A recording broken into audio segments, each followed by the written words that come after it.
اب میں آپ کو ایک حدیث سنانے چلا ہوں جس میں ایک عجیب نقشہ سامنے آتا ہے کہ یہ مہدی جب ظاہر ہوں گے تو کس طور سے ظاہر ہوں گے، ان کے ظہور کی کیفیت کیا ہوگی، کیف یظہر۔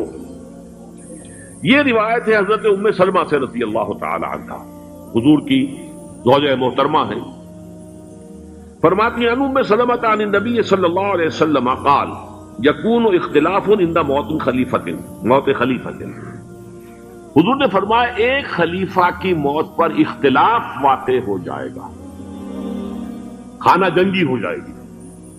فَيَخْرُجُ رَجُلٌ مِّنْ أَهْلِ الْمَدِينَةِ هَارِبًا إِلَىٰ مَكَّةَ، پھر مدینے کے لوگوں میں سے ایک شخص نکلے گا، بھاگے گا اور جا کر پناہ لے گا اور چھپ جائے گا مکے میں۔ فَيَأْتِيهِ نَاسٌ مِّنْ أَهْلِ مَكَّةِ، پھر اس کے پاس آئیں گے اہل مکہ کے لوگ، فَيُخْرِجُونَهُ، اور اسے نکالیں گے، جہاں وہ چھپے ہوئے ہوں گے وہاں سے نکالیں گے۔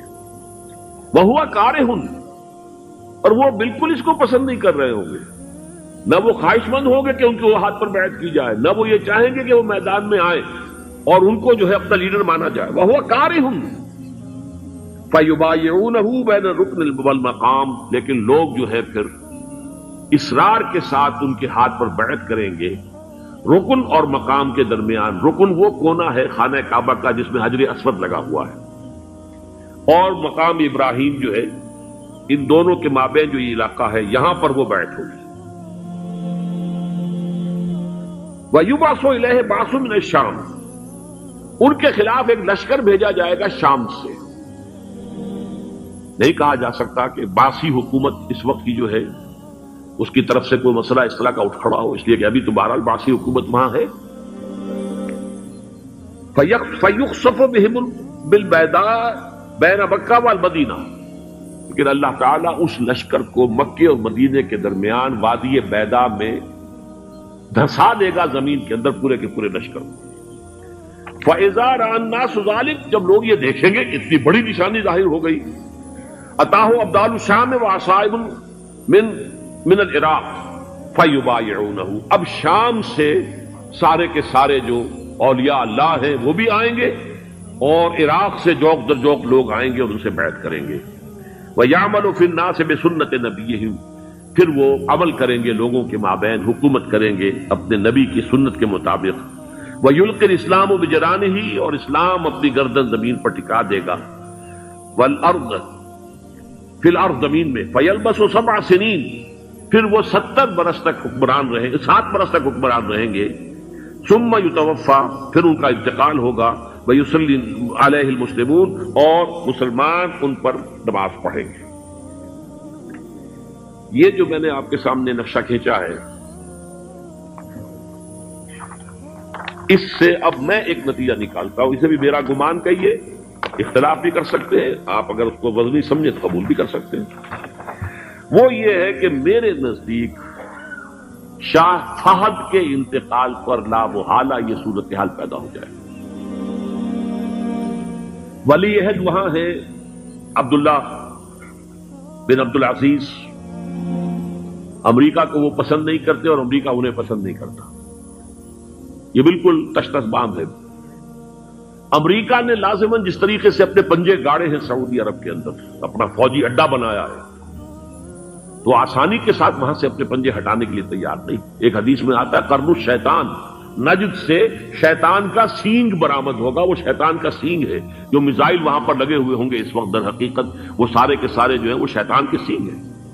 بہرحال کوشش وہ کرے گا کہ جیسے کہ اس نے جارڈن میں کیا، کتنے عرصے سے وہاں شاہ حسین کا چھوٹا بھائی حسن جو ہے وہ ولی عہد تھا، عین وقت کے اوپر آ کر، اور پتہ نہیں کیسی کیسی دوائیاں دے کر اسے لے کر آئے ہیں شاہ حسین کو، مرتے ہوئے کو تھوڑی دیر زندہ رکھنے کے لیے، اور وہ تبدیلی کروا کر جو ہے واپس لے گئے ہیں۔ تو یہ معاملہ ہوا ہے، تبدیلی کروا دی، وہاں تو ہو گئی آرام سے، کوئی بات نہیں۔ بحرین میں بھی غالباً ایسا ہی معاملہ ہوا ہے، واللہ عالم، مجھے یاد پڑتا ہے کہ وہ چاہتے ہیں کہ ہمارا پسند کا آدمی آئے۔ اگر سعودی عرب میں یہ کام کیا گیا تو اس کا لازمی نتیجہ خانہ جنگی ہوگا، اس لیے کہ وہاں کی روایت یہ بڑی سخت ہے، بڑی پختہ ہے۔ پھر یہ کہ وہاں جو ہے امیر عبداللہ جو ہے، جو وہاں پر اگرچہ سپہ سالار وہ نہیں ہے، کمانڈر ان چیف وہ نہیں ہے، کمانڈر ان چیف تو کوئی اور ہے، لیکن الحرس الوطنی جو ہے، نیشنل گارڈز، بہت بڑی فورس ہے وہ۔ اصل بیڈوئن فورس جو ہے صحرا کے لوگوں کی عرب فورس، وہ در حقیقت الحرس الوطنی ہے، نیشنل گارڈ ہے، اور اس کا کمانڈر ان چیف یہ ہے امیر عبداللہ. تو لازماً یہ شکل جو ہے پوری ہو کر رہے گی. جیسے ہی یہ معاملہ ہوا شاہ فہد کے انتقال کا، تو یہ اختلاف ہوگا، خانہ جنگی ہوگی. پھر کوئی اللہ کا بندہ جو ہوگا، میرے نزدیک، میں آج سے کوئی 6-7 سال پہلے سالانہ اجتماع تھا تنظیم اسلامی کا راولپنڈی میں، میں نے اس وقت وہاں کہا تھا، اس سے ذرا اخبارات میں بھی کچھ وہ کنٹروورسی آئی تھی کہ میرے نزدیک امام مہدی پیدا ہو چکے ہیں، ان کے ظہور کا وقت قریب ہے. اور اس کی تھوڑی سی بات میں مجھے معلوم ہوا کہ جین ڈکسن غالباً نام ہے امریکن اس کا، جس نے یہ پیشن کوئی خبر دی تھی کہ 1962 میں عالم عرب میں ایک بچہ پیدا ہوا ہے کہ جو وہاں کا نقشہ بدل کر رکھ دے گا. یہ جین ڈکسن کی غالباً پیشن گوئی ہے. بہرحال مجھے اس کی پیشن گوئی سے کوئی دلچسپی نہیں ہے. میں تو جو احوال دیکھ رہا ہوں، یعنی اسرائیل کا قائم ہو جانا، اور اس کے بعد اب یروشلم کا مسلمانوں کے ہاتھوں سے نکل جانا، اور اب گویا کہ وہ الملحمۃ العظمیٰ جو ہے تلی کھڑی ہے، کسی بھی وقت جو ہے یہ جو ہے وہ لاوا پھٹ سکتا ہے، آتش فشاں پھٹ سکتا ہے. تو یہ تمام حالات ایسے ہیں کہ جن کی وجہ سے میں سمجھتا ہوں کہ ایک تو جو قرآن مجید کے اشارات میں نے آپ کو بتائے، 14 صدیاں 14 دن میں چاند کا پورا ہونا، والقمر اذا اتسق، 14 دن میں 14ویں کا چاند. اسی طرح اب یہ 14 صدیوں کے بعد یہ صدی جو 15ویں صدی ہے، یہ در حقیقت ظہور امام مہدی کی صدی ہے. لیکن یہ کہ امام مہدی کی حکومت قائم کرنے کے لیے کون لوگ آئیں گے؟ عرب جو ہے وہ اندر سے کھوکھلے ہو چکے ہیں. عیاشی نے، دولت نے، پیسے نے، دولت، پیسہ، عیاشی، اس کی وجہ سے کھوکھلے ہو چکے. یہاں میں آپ کو 2 حدیثیں سنانا چاہتا ہوں. سنن ابن ماجہ کی روایت ہے حضرت ابو ہریرہ سے رضی اللہ تعالی عنہ، قال قال رسول اللہ صلی اللہ علیہ وسلم اذا وقعت الملاحم بعث اللہ بعثا من الموالی هم اکرم العرب فرسا واجودہ سلاحا یوید اللہ بہم الدین. رواہ ابن ماجہ عن ابی ہریرہ رضی اللہ تعالی عنہ. جب ملاحم کا دور شروع ہوگا تو اللہ تعالیٰ اٹھائے گا ایک لشکر یا لشکروں پر لشکر موالی میں سے. موالی کون ہے؟ عربوں نے جب فتح کیا تھا اس پورے علاقے کو خلافت راشدہ کے دوران، اور پھر وہ لوگ جو ہے ایک رائے تو یہ تھی کہ غلام بنایا جائے سارے آبادیوں کو، لیکن یہ کہ حضرت عمر کا اجتہاد تھا، اس کے مطابق ان کو غلام نہیں بنایا گیا، تو وہ موالی کی حیثیت رکھتے تھے. عربوں میں دم نہیں ہے، موالی میں سے لشکر اٹھیں گے کہ جو در حقیقت حضرت مہدی کی حکومت کو قائم کرے گی. دوسری حدیث سنیے عن عبداللہ بن الحارث رضی اللہ تعالی عنہ، اور یہ ابن ماجہ کی روایت ہے. قال قال رسول اللہ صلی اللہ علیہ وسلم یخرج ناس من المشرق فیوقعون للمہدی یعنی سلطانی. لشکر نکلیں گے، لوگ آئیں گے مشرق سے، اور وہ حضرت مہدی کی حکومت کو جمائیں گے اور قائم کریں گے. اب ذرا نوٹ کیجئے کہ جزیرہ نماء عرب کے مشرق میں کون سے ملک ہیں؟ 3: ایران، افغانستان، پاکستان. یہ 3 سالڈ مسلم ممالک، مسلم آبادی اکثریت. ویسے تو یہ کہ آگے ہندوستان میں 20 کروڑ مسلمان ہیں، لیکن وہ 20 کروڑ جو ہے وہ تو 80 کروڑ کے اندر تحلیل ہو جاتے ہیں غیر مسلموں میں. لیکن یہاں جو معاملہ ہے یہ غالب اکثریت کے. ان میں سے ایران کا معاملہ جہاں تک ہے نمبر 1 یہ کہ وہ شیعہ عقائد کے حصار میں بند ہے، اس سے ادھر ادھر ہونا اس کے لیے ممکن نہیں. اب نوٹ کر لیجئے، یہ کتابیں اگر آپ پڑھنا چاہیں تو کتاب الملاحم میں پڑھیے. بدترین عذاب عربوں پر آیا کھڑا ہے، سروں پر تنا ہوا ہے، بدترین. ایسی جنگ ہونی ہے الملحمۃ العظمیٰ، جس کو کہ میں بھی آپ کو گواہی پیش کر دوں گا، جسے کہا گیا ہے دی لاسٹ کروسیڈ. بش نے بھی کروسیڈ کا لفظ بول دیا تھا، پھر واپس لیا اس نے. نکل جاتی ہے جس کے منہ سے سچی بات مستی میں. فقیہ مصلحت بین سے اور ہندے بادہ خار اچھا، کروسیڈ کہہ کر پھر واپس لیا. یہ کروسیڈ، اس کے اوپر جس قدر نقصان ہونا ہے عربوں کا. گریٹر اسرائیل بنے گا، یہ عراق، شام، اردن، سعودی عرب کا کچھ شمالی علاقہ، ترکی کا جنوبی علاقہ، مصر کا صحرائے سینا، اور اس کے ساتھ ہی جو بہترین اس کا زرخیز ترین علاقہ ڈیلٹا آف نائل، یہ سب یہودیوں کے قبضے میں جائے گا۔ اس کو حدیث میں کہا گیا الملحمۃ العظمی۔ عیسائی 80 علم لے کر ہے مسلمانوں تم پر حملہ آور ہوں گے، اور ہر علم کے نیچے 12,000 فوج ہوگی، 9.5 لاکھ فوج۔ یہ نیٹو کی تیاری کس کے لیے ہو رہی ہے؟ جب USSR کا خاتمہ ہوا تو پوچھا گیا تھا نیٹو چیف سے، اب کس لیے؟ تمہارا وہ دشمن تو ختم ہو گیا، اب ہمیں اسلامک فنڈامنٹلزم سے نمٹنا ہے۔ وہ جانتے ہیں خطرہ یہی ہے، اب اسلام ابھر سکتا ہے، مسلمانوں کے سینوں کے اندر وہ آگ ہے،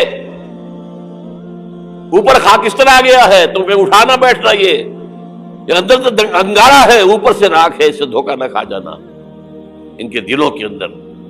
اور بش نے کہا تھا مسلمان چاہتے ہیں کہ ہسپانیہ سے لے کر انڈونیشیا تک نظام خلافت قائم کریں، اور میں حیران ہوا تھا کہ اس کمبخت کو ہسپانیہ کا خیال کیسے آ گیا؟ ہمیں تو کبھی آتا ہی نہیں، ہم تو بھول گئے، وہ تو 500 برس پرانی بات ہے، جبکہ وہاں سے ہمیں نکال دیا گیا تھا۔ اگرچہ اقبال نے کہا تھا ہے ارض فلسطین پہ یہودی کا اگر حق، ہسپانیہ پر حق نہیں کیوں اہل عرب کا؟ ہسپانیہ میں تو 800 سال حکومت کی مسلمانوں نے، اور ابھی 500 برس سے گزرے ہیں نا۔ یہودی تو ارض مقدس سے 2000 سال نکالے گئے، انہیں لا کے آباد کیا گیا، عربوں کے سینے میں خنجر پھونک دیا گیا۔ وہ چھوٹا سا ملک جو چاہتا کرتا، کوئی پوچھنے والا نہیں۔ امریکہ جیسے اپنے بیٹے کی حفاظت کرے ویسے کرتا ہے اس کی۔ اور حضور نے فرمایا ہے وہ جنگ جب ہوگی تو ایک باپ کے اگر 100 بیٹے ہوں گے تو 99 ختم ہو جائیں گے، ایک بچے گا۔ یہ حدیث ہے، حدیث ہے صحیح۔ اور آپ نے فرمایا ویل للعرب من شر قد اقترب، عربوں کے لیے ہلاکت ہے، عربوں کے لیے بربادی ہے اس شر سے جو قریب آ چکی ہے۔ اور آج جس طرح انہوں نے ان کی تہذیب کو اختیار کر لیا ہے، دبئی جا کر دیکھیے، بدترین مغربی معاشرہ جو ہے وہ دبئی کے اندر اپنے قائم کر کے دکھا دیا۔ اب سعودی عرب اس راستے پر بڑھ رہا ہے۔ اور اس کے بعد نمبر 2 پر جو ہے ہم پاکستانی ہیں،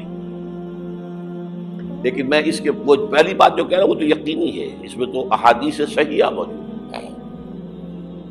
اگرچہ اس کے بعد پانسا پلٹے گا، پھر حضرت مہدی کا ظہور ہوگا، حضرت عیسیٰ کا نزول ہوگا، اور وہ گریٹر اسرائیل گریٹر گریو یارڈ بنے گا یہودیوں کا، ایک ایک یہودی قتل ہوگا اور دفن ہوگا۔ یہ بات میں ہونا ہے، میں پہلی بات پر فرض کر رہا ہوں۔ وہ پانسا پلٹے گا جب پلٹے گا، ابھی جو سامنے ہے وہ کیا ہے؟ جس ملحمۃ العظمی کہا حضور نے، جسے آرمگیڈون کہتے ہیں عیسائی۔ آرمگیڈون کی اگر کہیں جا کر آپ دیکھیں گے، آپ ڈکشنری میں مانی تو کیا لکھا ہے؟ A very big war which will be fought between the forces of evil and good before the end of this world۔ اس دنیا کے خاتمے سے پہلے خیر اور شر کی قوتوں کے درمیان بہت بڑی جنگ ہوگی۔ ارمجدون اسے کہتے ہیں عربی میں، اور آرمگیڈون اسے کہتے ہیں انگریزی کے اندر، اور یہ بائبل کی آخری کتاب کے اندر ہے، جو اس میں کہ مکاشفات یوحنا، ریولیشنز آف سینٹ جان۔ یہ تو میں کہہ رہا ہوں یقین کے ساتھ، اور زیادہ دور نہیں ہے، آیا چاہتا ہے۔ اس لیے کہ یہودیوں کا اور عیسائی جو کنزرویٹوز ہیں، نیو کنزرویٹوز، ان کا 5 نکاتی ایجنڈا ہے متفق علیہ، جس کے تحت کہ یہ جنگ صلیبی شروع کی گئی ہے۔ تو سن لیجئے آپ، آرمگیڈون نمبر 1، گریٹر اسرائیل قائم ہو جانا اس کے نتیجے میں نمبر 2، مسجد اقصی اور قبۃ الصخرہ کو گرانا نمبر 3، وہاں 3rd ٹیمپل، وہ مسجد جو حضرت سلیمان نے بنائی تھی، 1000 قبل مسیح میں، پھر برباد کی تھی نبوکدنضر نے، دوبارہ بنائی گئی، پھر دوبارہ ختم ہوئی 70 عیسوی تک گری پڑی ہے۔ ان کا خانہ کعبہ گرا ہوا ہے 70 عیسوی سے لے کر آج تک۔ ایک دیوار ہے ویلنگ وال، جہاں جاتے ہیں، روتے ہیں، پیٹتے ہیں، ماتم کرتے ہیں، وہاں وہ بنے گا 3rd ٹیمپل۔ اور نمبر 4، اس میں لا کر رکھا جائے گا تخت حضرت داؤد کا۔ یہ تخت کہاں ہے اس وقت؟ یہ لندن شریف کے اندر، جو ان کی پارلیمنٹ کا جو چرچ ہے، ویسٹ منسٹر ایبے، اس میں رکھا ہوا ہے۔ ایک پتھر تھا جس پر بٹھا کر حضرت داؤد کی تاج پوشی ہوئی، پھر حضرت سلیمان کی ہوئی، پھر وہ پتھر رکھ دیا گیا جب حضرت سلیمان نے بنایا ہیکل مسجد اقصی، وہاں رہا وہ۔ ہر بادشاہ جو تھا یہودی اسی کے اوپر بٹھا کر اس کی تاج پوشی ہوتی تھی۔ سن 70 میں ٹائٹس نے گرایا اسے، ہیکل کو، وہ پتھر لے گیا، وہاں سے روم گیا، روم سے آئرلینڈ گیا، آئرلینڈ سے اسکاٹ لینڈ آیا، اسکاٹ لینڈ سے انگلینڈ آیا، اور اب وہ رکھا ہوا ہے 14ویں صدی عیسوی سے آج تک۔ وہ ویسٹ منسٹر ایبے میں رکھا ہوا، ایک کرسی کی سیٹ میں اسے بنا لیا گیا ہے تخت کی شکل۔ اب انگریزوں میں کوئی ملکہ ہو، کوئی بادشاہ ہو، جس کی بھی تاج پوشی ہونی اس میں ہو، یہ لا کر رکھا جائے گا 3rd ٹیمپل میں۔ اور اس پر یہودیوں کے خیال کے مطابق ان کا مسیحا آئے گا، جو مسیح دجال ہوگا۔ عیسائیوں کے خیال کے مطابق حضرت عیسیٰ آئیں گے، وہ ہمارا بھی خیال ہے حضرت عیسیٰ آئیں گے علیہ السلام۔ بہرحال یہ تو بعد کی باتیں ہیں نا، اس وقت جو میں عرض کر رہا ہوں، عربوں پر بہت بڑا عذاب، اور پاکستان کا معاملہ البتہ یہ ہے، میں یقین سے نہیں کہہ سکتا، ہینگنگ ان دی بیلنس، ہو سکتا ہے اللہ تعالیٰ ہم پر رحم فرمائے، ہو سکتا ہے، اگرچہ اس کی کوئی شرائط ہوگی۔ چمن کے مالک اگر بنا لے موافق اپنا شعار، اب بھی چمن میں آ سکتی ہے پلٹ کر چمن سے روٹھی بہار، اب بھی ہو سکتی ہے۔ اور یہ بھی ہو سکتا ہے کہ اللہ تعالیٰ نے معجزانہ طور پر ہمیں ملک دیا، ہم نے اللہ سے بدعہدی کی، وعدہ خلافی کی، غداری کی، لہذا سزا دی جائے اور ہم سے یہ ملک چھین لیا جائے۔ اٹس جسٹ پاسبل، دور نہ سمجھے، اسے انہونی بات نہ سمجھے۔ جو گھیراؤ ہو رہا ہے آپ کا، آپ کے مغرب میں نیٹو فورسز اور مشرق میں بھارتی فورسز گدھوں کی طرح بیٹھے ہوئے انتظار کر رہے ہیں پاکستان اور ڈسٹیبلائز ہو جائے، یہاں اور بدامنی ہو جائے۔ اب لاہور میں پھر آج دھماکے ہو گئے ہیں، 2 دن پہلے کا دھماکہ میں سہ کے آیا ہوا ہوں، آپ کے سامنے بیٹھا ہوں، وہ جانے بچی ہیں۔ جو ہماری اکیڈمی کا حشر ہوا وہ تو میں آپ کو نہیں بتا سکتا۔ یہ سارا کیوں ہو رہا ہے؟ تاکہ یہاں بدامنی ہو جائے اور ہمیں جواز مل جائے، مغرب سے نیٹو فورسز داخل ہو جائیں، مشرق سے بھارتی فورسز آ جائیں، اور ہمارے ایٹمی دانت توڑ کر اور پھر ہمیں بھارت کے سامنے ڈال دیا جائے۔ نو ڈو ایز یو لائک، یہ ان کا نقشہ ہے۔ ہوگا کیا وہ اللہ جانتا ہے، ہوگا وہ جو اللہ چاہے، لیکن اللہ کا چاہنا جو ہے وہ کس پر منحصر ہے؟ یہاں انقلاب برپا کرو، یہاں اسلام لاؤ۔ اگر دھندوں میں لگے رہو گے تو وہ خود بخود نہیں آ جائے گا انقلاب۔ صحابہ نے جانیں دی تھی، کتنی تکلیفیں اٹھائی تھی، 12 برس تک مکی دور کے اندر با نشہ درویشی در ساز و دمادم سن، جو پختہ شبی خدرا بر سلطنت جم سن۔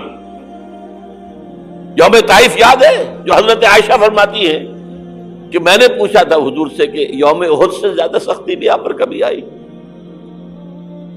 یوم احد پر کیا ہوا تھا؟ تلوار کا وار پڑا تھا آپ کے چہرہ مبارک، یہ جو رخسار کی ہڈی ہے اس کے اندر وار گیا ہے، اوپر خود کی 2 کڑیاں تھیں وہ اس میں گھس گئیں، 2 دندان مبارک شہید ہوئے۔ وہ خود کی کڑیاں ایک صحابی نے اپنے دانتوں سے پکڑ کر کھینچنے کی کوشش کی، دانت نکل گئے، وہ نہیں نکلی، کیا جتن کر کے نکالی گئی ہوگی تو خون کا فوارہ آیا، اتنا خون گیا ہے کہ آپ بے ہوش ہو گئے، گر گئے، اور مشہور یہ ہو گیا کہ آپ کا انتقال ہو گیا، شہادت ہو گئی۔ یہ سیرت کبھی پڑھی ہے؟ حضرت عائشہ کے ہوش کا تو یہی دور تھا نا، یوم طائف میں جو آپ کی کیا تھی، بچی تھی، انہیں کیا پتا کیا ہو رہا ہے حضور کے ساتھ۔ 3 دن تک حضور مکے کی گلیاں اور وہاں کے اوباش لوگ پتھراؤ کر رہے گئے تھے اس امید میں کہ شاید وہاں کا کوئی سردار ایمان لے آئے. تو یہاں تو ابو طالب بھی فوت ہو گئے، یہی دنیاوی سہارا تھا، خاندانی سہارا تھا ابو طالب کے ذریعے.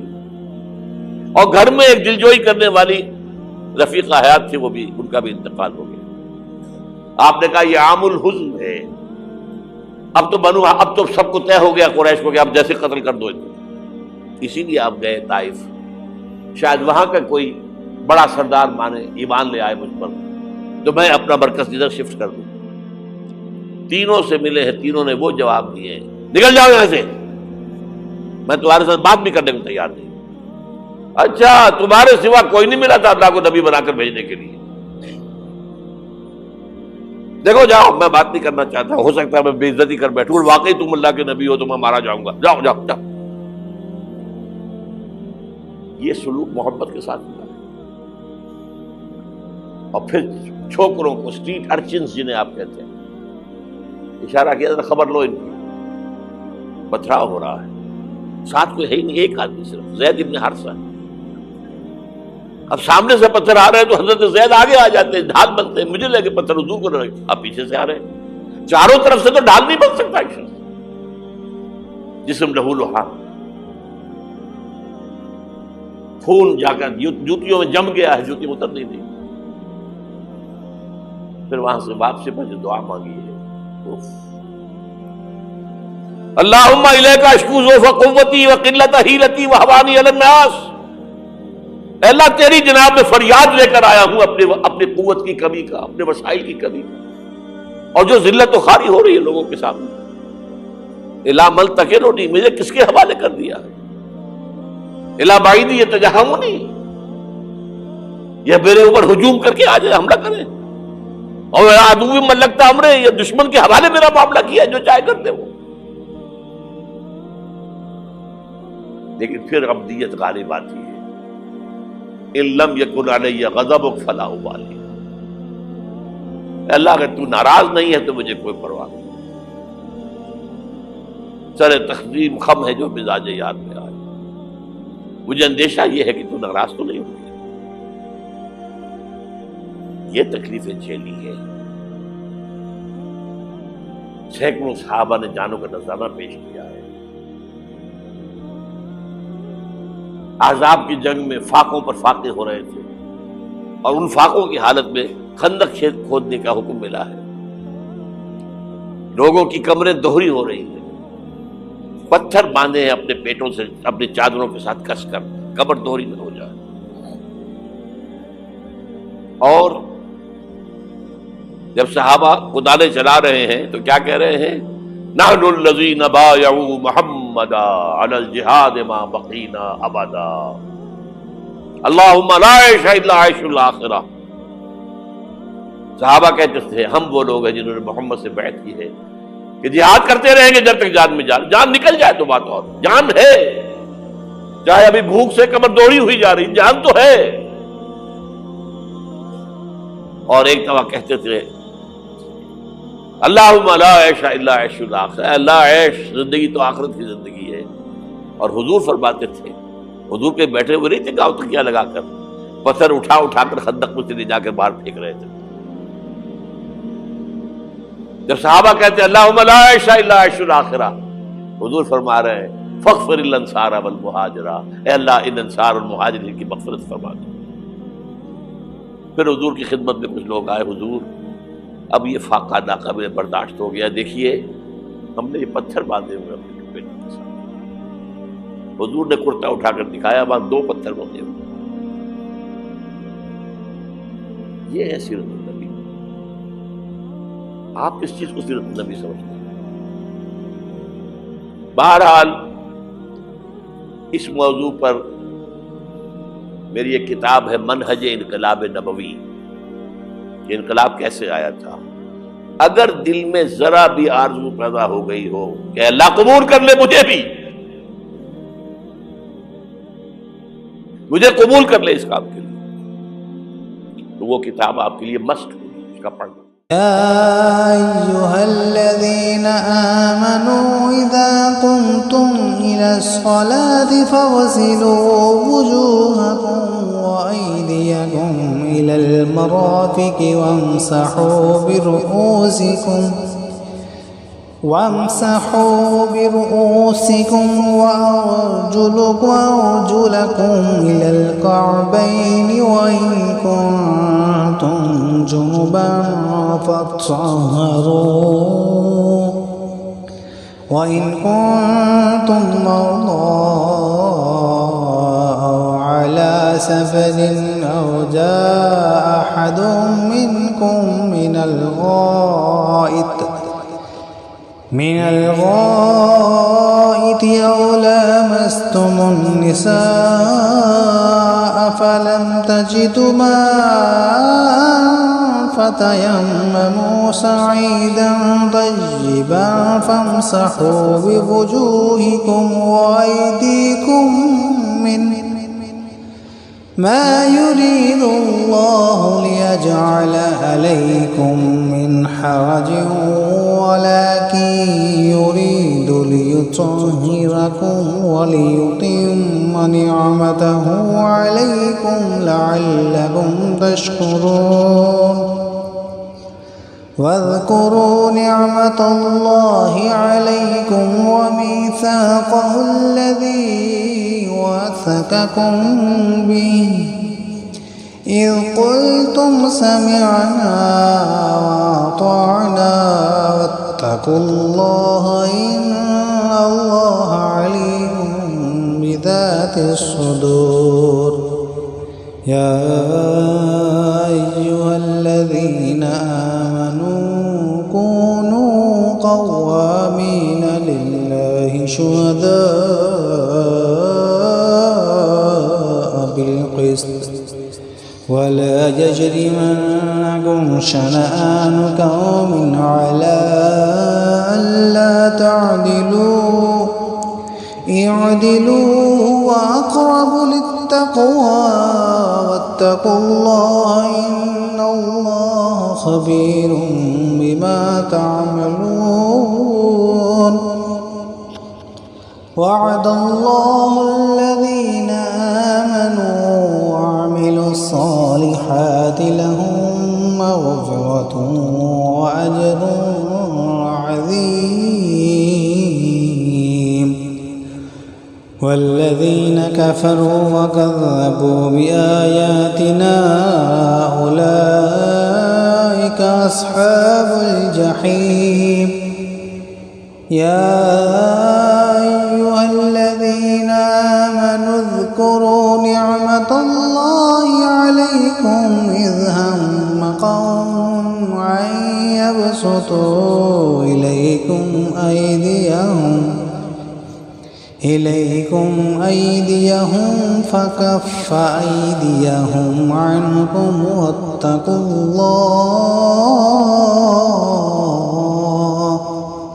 وعلى الله فليتوكل المؤمنون ولقد أخذ الله ميثاق بني إسرائيل